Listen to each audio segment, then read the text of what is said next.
Kowe nek kelingan Pandhawa bangkit iki tau dilakokke nang kono kok kowe ora kelingan. Begeget. Sing tak pikir apa? Sing tak pikir gondo. Ha.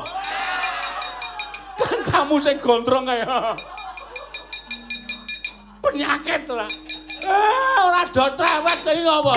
Arep iki ditonton puluhan ewu lumantar streaming. Ning nek ora krungu suarane penonton iki ning ati ya garing. Ngono. Ning ati ya ora marem. Mula kepingine ya ditonton pirang-pirang penonton do ning pinggir panggung, ning mburi panggung. Engko nek pas adegan lucu ya ger guyu kabeh ngono kae iki nggo memancing daya kreativitas pikir. Percayane nek iki omong sing bener. Asli aku percaya. Nek sing jeneng otak ki ya tergantung karo penonton. Ngono lho. Nek muni ngene iki sepi, nglakokke lakon sing angel ngono ki pikirane kaya buntet. Ora iso berkembang. Ning nek di anu jeneng iki merga ana penonton noleh ana wong delok, noleh ana wong gatekke. Wo kene iki terus semangat kae le mikir tuk tuk tuk tuk ukara iki iso cepet banget kaya iki mau ayo. Ketoke lancar ning kleru aku. Ha iya, iku merga ora ana penonton. Wah iya ya ndang ana ya, Tru. Ndang bebas meneh ya, wah ya lara rasane. Ha iya. Iki arep pirang jam kersane saka Kemenpinfo? 3 jam. 3 jam? Wah rada lumayan iki lek gara-gara terus. Ha iya. Rada sak untara. Yo. Matur sembah nuwun tanpa pepindhan karo bapak-bapak sing wis kepareng milih awake dhewe ya Reng. Ha iya, ya. Janjane ora apik ning mbok menawa ya wis dadi pilihane ya wis monggo. Sak isane awake dhewe le ngaturake. Ha iya. Amargane ya kan jaba-jaba kono piye kadang-kadang dalang sing wayangane luwih ler, luwih apik iki akeh ning ya nyuwun pangapura gandeng ati sing didhawuhi ya wis ora apa-apa. Tur dasare mau aku untuk saka panitia isih akeh banget Reng. Oh isih akeh Tru, isih. Pergelaran wayang isih akeh banget. Isih pirang-pirang nggon. Dadi engko iso diratakke. Ya. Panjen apik ngono iki. Ya nembangnya Tru yo. Ya ayo. Neng kene apa nang endi? Ayo nang kene wae. Si Ndemblem. Ha. Ayu Ndemblem Purwalestari. Iya. Terus Mbak Elisa Orkarus Alaso. Ya, terus Mbak Elisa Orkarus Alaso, Mbak Orisa, terus Mbak Tiwi. Oh iya. Iki tanggale manut Elisa lho, Tru. Ah iya. Elisa senane tanggal pira ya kuwi ya. Mula iki Elisa didhisikke. Heeh. Men dhek duwe penemu apa tentang iki? Ah iya, mergo diharapkan pancen Elisa iki iso mau host biasane ya dijaluk Elisa ning tiba-tiba ana host dhewe. Mbok sesuk diganti host ki. Lho, kok diganti piye? Jenenge iki aja host. MC. Host ki ya padha wae. Host ki nek cara yoja ki ndobos. Oh. Ku nek omong ming host, ngono kuwi ming ndobos. Oh. Ah iya ya, heeh, istilahe kene iki ndobos. Engko nek dolekke tukange ndobos wonten mboten ora. Iya. Host ki omong, ndobos kuwi host. Nek cara yoja iya. Tung ting dong dong dong ting dong dong dong ting dong ting ting dong dong ting dong. Kuwi balungane. Hah? Kuwi balungane ngono kuwi, bukane ora ngono kuwi. Ora ngono kuwi ya? Ora, bukane beda. Anjur apa-apa kok memburine. Ha iya. Apa-apa kok sinau bukane ya nang dhewe. Apa-apa anggere gendeng burine piye burine? Terus go buka ya wis. Klaru ora. Ya, manut karo kanca-kanca pira pradangga wae terus. Ha iya. Ora senengane ora sok keminter. Kowe kok nabuh ya ora iso kok. Weh. Tabuh loro ya aku ki. Ora mung nyaron demung tabuh loro aku. Gender Duk. Anu apa jenenge gambang Duk. Ngrebab Duk apa? Kecer. Tung tang tang cek. Ora ono aku ora gayeng. Na ngono wae penak kok.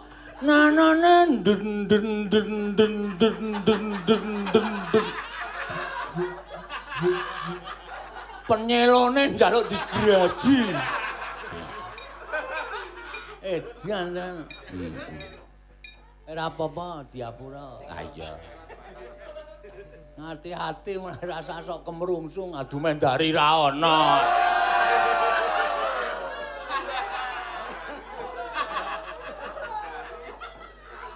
Dari es. Ora ngerti kowe bakal. Tangkeme barang guyu iso jembale ra jamak-jamak. Iki sindan padha demit kok iki aku. Ah iya. Ya cethok oleh jembar. Ya cethok. Mlengeh ngene iki mok mbar. Bagong isane. Wah, Jan. Ayo wis kene iki kadang kala iki mbok apa wae iki kadang sok kesandung kesrimpet kaya terus. Iya. Wong sing jeneng mlaku kuwi telung jangkah kowe ora ngerti awake dhewe kesandung apa artiba kuwi ora ngerti. Ha iya. Wis dipengpengke ayo wis. Saking mempenge nanane nanon det. Wis kebacut nuthuk waduh.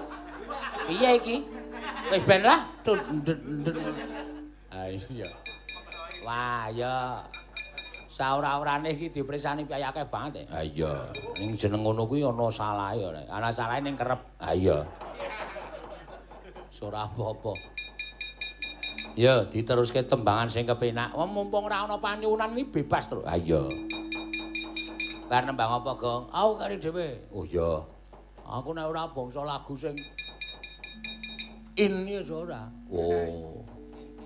Ini weke sapa? Oh, ameng wini weke sapa iku lagu kuno kuwi ora.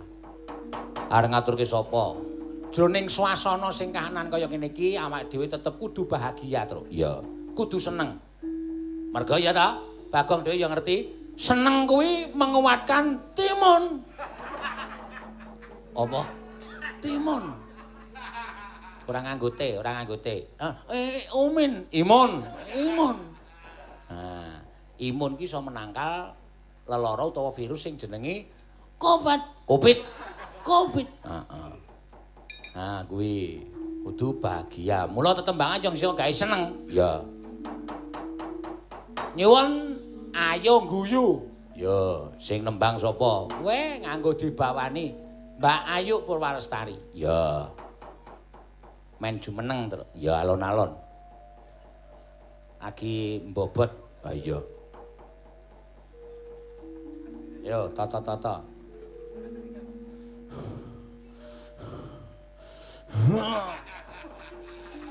Usah ki malah marahi penyakit, sedih marahi penyakit. Mula ayo guyu.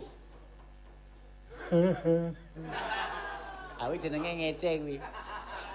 Ane apa-apa ki nek ora ana sebabe ora iso guyu lho, Reng. Guyu ki ana kadang kala ana pirang-pirang werna. Guyu kok ana pirang-pirang. Lho, ana pirang-pirang werna. Ana wong guyu ming ha. Ngono kuwi ora guyu, ning ming gayengke. Ha ta. Kancane gandeng do bengok kabeh dhewe muni ha, ning jane ora ana apa-apa. Kuwi iso diarani guyu, iso diarani pelecehan. Penghinaan. Oh, ngono ya. Heeh. Ana sing guyu ming ha, ngono ya ana. Ana sing guyu nganti kok kekel kae ya ana. Ana sing nganti watuk nganti arep mati ya ana. Ha iya, kuwi ana nganti buh. Aku guyu tenan, sing menguatkan timun ya ning kono kuwi. Imun. Ha iya. Iki mau jenenge tembange Ayo Guyu. Ya. Jam pira, Truk? 3 kurang seprapat ini. Wah, apa? Gareng muni 3 kurang seprapat atiku mak teratap ngopo? Rasane kaya mayang sewengi ae. Wis mes setahun mayang 2 jam terus awak dhewe. Ya wis ora apa-apa. Arep mayang 2 jam ning tetep ditenani ya nyatane ya iso dadi. Saiki Mbak Orisa. Ya, iki ana jenenge Elisa Orkarus Araso. Orisa. Ora ngaso-ngaso. Ah iya. Ya, yang apa? Jumeneng to, Pak? Ah iya, kancane ya ngadeg kowe ya ngadeg ora. Kancane lungguh kowe ya lungguh kabeh padha pokoke jumeneng kok padhake. Padhake. Aku malah rada semangat iki. Dengkulmu mlacat ku. Ana wong ngomong di iya. Iki eneng apa? Eneng napolone, Tru? Iya. Kejaba mau gugur gunung iki nyemelange saiki, Tru. Ha iya. Apa-apa iki nek urung ketok, ha iya. Ning ora apa-apa. Request tembang ali-ali pakai bawa. Ya diaturake sik. Gathik glinding ko si sapa jenenge iki? Prastiwi men rata. Ya. Nek gathik glinding ya ora ngadeg reng. Ha iya wong jenenge wae gathik glinding kok. Ha iya. Karo glinding. Ha iya. Karo glinding dengkulmu iki karo lungguh terus engko ali-aline men tiwik men ngapalke. Ya. Langgam ali-ali. Yo Pras. Neno neno neno neno ana neno gathik glinding alilik ya tenan wo iso mandeg dalan tenan ketoke kaya ming mayar yo nek wis apal wo ayo mek wis apal ki apa-apa mayar nek muni belajar ha Bagong ngora iso ngendang gathik glinding sing ngendang kon mulih kowe Dece aku nek ming gathik glinding kowe aja kok gathik glinding renyep aku tatas kok. Weh, gending kowe iso kok ming gathik glinding. Ana neno nana nana nana nana ne neno neno nana nana nana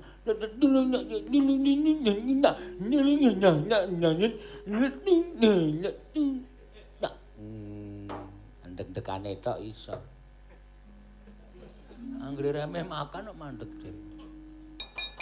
Kae bapak selak lendekem ning ngarepe Penemban Bima Paksa nganti lemahe dekok. Wah, suwe banget. Ana dekem kok nganti lemahe dekok. Saking suwene kok. Mulai ayo dol mesake bapak kowe ora tepo-tepo ora pri kemanusiaan karo wong tuwa. Ana ndekem nang ngarepe Begawan Bima Paksa kok kowe karo aku do ting cenining. Ya, yo suwani yo reng. Yo.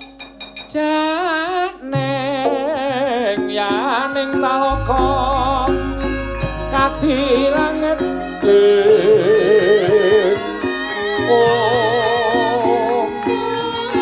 Semari koten prayitna semuriris Semuriris eko balik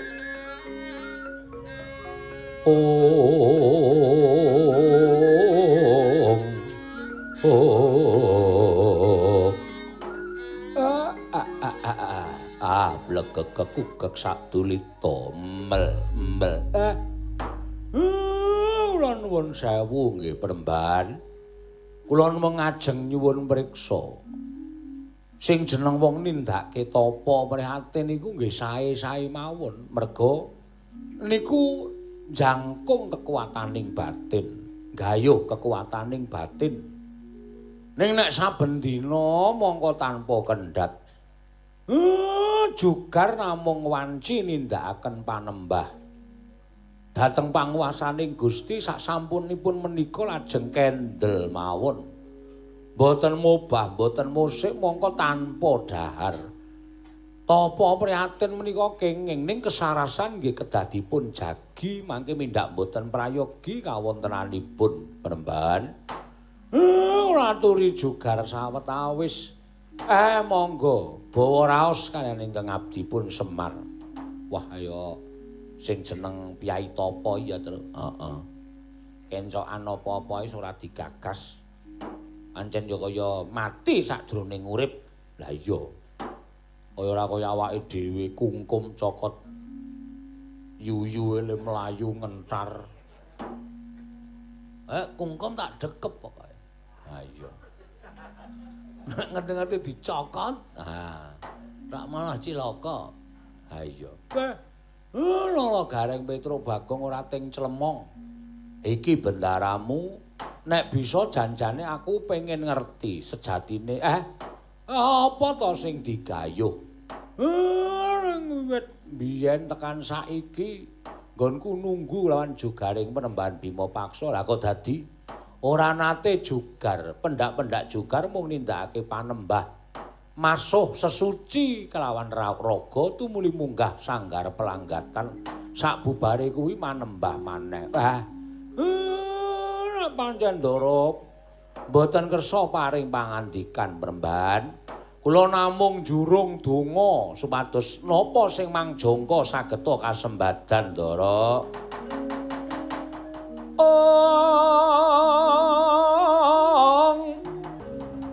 Manteng pangestining Sang Begawan Bima Paksa madaning sumur tanpa dasar kedadak ingkang kekalangan malaya. Nenggi Sang Pandya Bathari Durga kadhiraken ingkang putra Bathara Kala regemeng nyaketi unggahaning Risang Bima Paksa wau.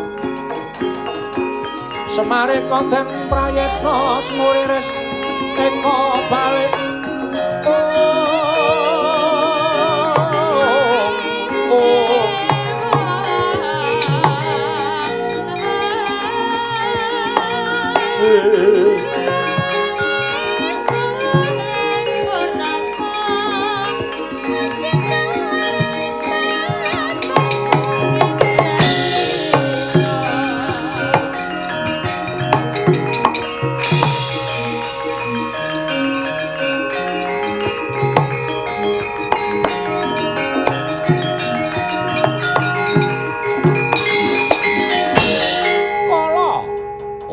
Dawuhmu apa, Biyung?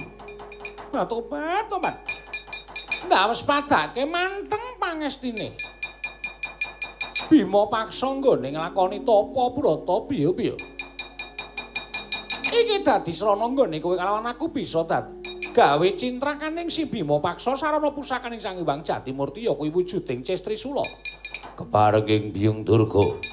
Tak colongi pusaka saka kene mungkin Bima Paksa ora eling Purwadasina. Gawananku andaning Bima Paksa atur Sang Hyang Jagadgirinata nanging aja nganti kawistara wujudmu ya Bathara Kala. Ya ngestahake dawuh Biyung Durga.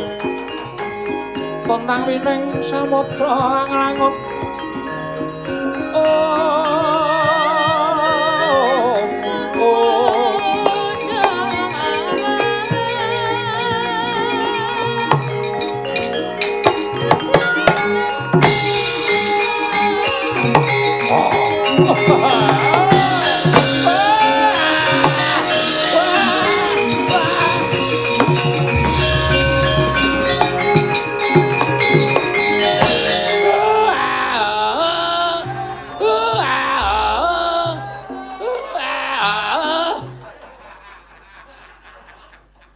Nangis kok iso genti-genten.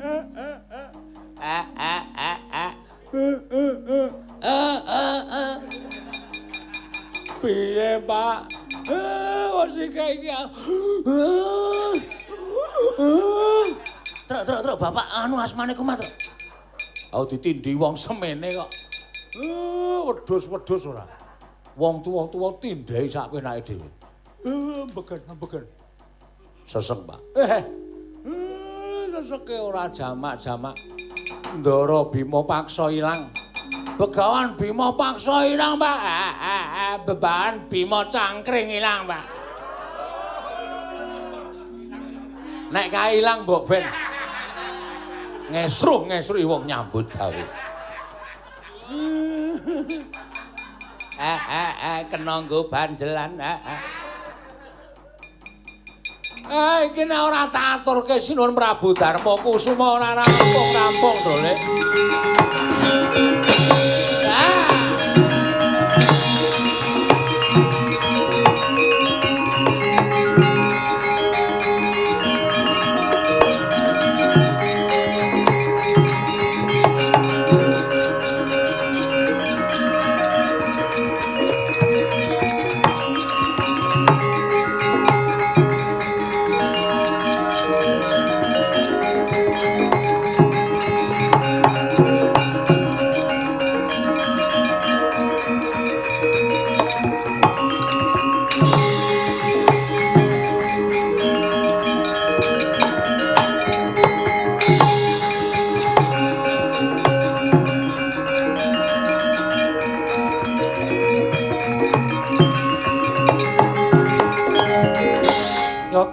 ngantos saking kutha Sangkara yen amutusa Sang Sri Kakang Semar mlayu-mlayu eneng apa Kakang Nayantaka sekawit kula dinaringan kewajiban nengga kasutapanipun ingkang rayi Begawan Bima Paksa wonten ing sumur tanpa dasar inggih sumur Jalatunda mboten ngentos sangkan paranipun ingkang rayi nedhengipun tapa nedhengipun semedi ora ngerti sangkan parane lha kok kedadak dawah kalenggak kaya ana pusaka ingkang tumama. Bibar niku ingkang rayi ical kula kedhepaken wonten mendung peteng kaya pedhut ingkang nglimputi kewandaning Sang Bima Paksa tumuli ical kula kedhepaken. Ingkang rayi ilang dara ingkang rayi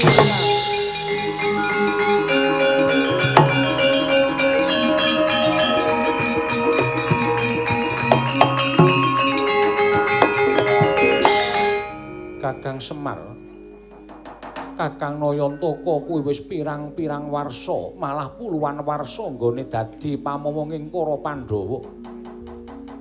Tegese apa kang dadi dawuhing Puntadewa, mestine Kakang Nayantaka wis ndungkap. Kejaba ndak dawuhi nderekke marang adiku Jodipati nggone nedheng Brahmana ning sumur Jalatunda. Uga ndak dawuhi ngawat-awati. Wong yen wis nampa dawuh supaya ngawat-ngawati mau tegese yen to ana lelakon ingkang tumanduk kelawan ingkang diawasi sayekti kudu ngerti apa kang dadi sebabe.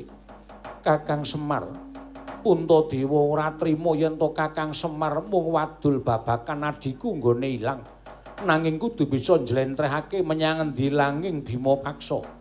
Yen Kakang Nayantaka ora bisa nuduhake menyang endi langing Bima Paksa lan tumuju menyang endi lan sapa ingkang tumindak kaya mengkono.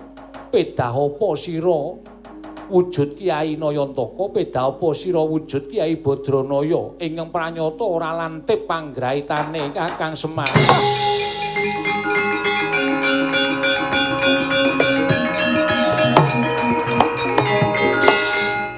Kapok ora. Bener sinuwun Puntadewa. Kowe iki kon ngawasi Ndara Bima Paksa ora mung dekem nganti lemahe dekok ngono kae. Kaya kebo. Mlesat. Kudu tanggung jawab, Mar. Abot to. Nang nganti kowe ora iso ngandhakake. Si sapa? Bima Gandreng. Bima Paksa. Heeh, Bima Paksa kuwi ilange merga saka sapa? Lan tumuju menang endi? Gunane apa kowe? Wujud Semar Badranaya. Hah? Wujud kirek kowe. Kok iki bapak. Iki karo bapak kok sia-sia to. Aman, mangkel ya aku. Wong tuwa nangis wadul. Sampeyan nanjeke bab perkara niku sampeyan utuh kalih kula. Nggih, kula tak matur. Ning ngatur kula niku ampun dikira kula niku adu-adu, ampun dikira kula niku adul-adul. Sing bisa ngrangkani penggalih. Sing bisa meper hawa nepsu merga kula ngerti nek kula mblabari lelakon iki sampeyan mesti nesu, sampeyan mesti duka. Dukane sinuwun Puntadewa niku mbebayani. Dukane sinuwun Puntadewa niku mbebayani. Wis paham urung? Mbebayani dukane sinuwun Puntadewa niku. Ngono kok ora mung tengok wae mung montak-mantuk. Wis domong nek mbebayani iki njur wah Bagong iki. Nek sampeyan ora iso meper kordane hawa nepsu kula wegah nek enten napa-napa tak tanggunge Kyai Semar. Ingkang rayi ditamani Cestrisula pusakaning Bathara Guru dening Betari Durga. Ilange merga diboyong karo Bathara Kala diaturke teng Suralaya. Ilang wujuding nata mak Puntadewa.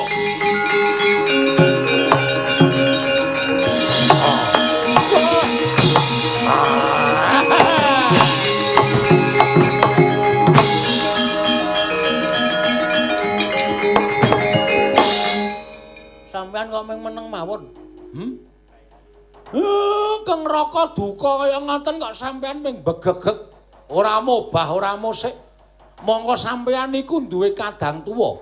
Kadang tuwa sampeyan anguk-anguk lawanging kacintrakan kok kendel mawon. Lah napa kaya ngene niku sipating satriya Madukara babar yaksa.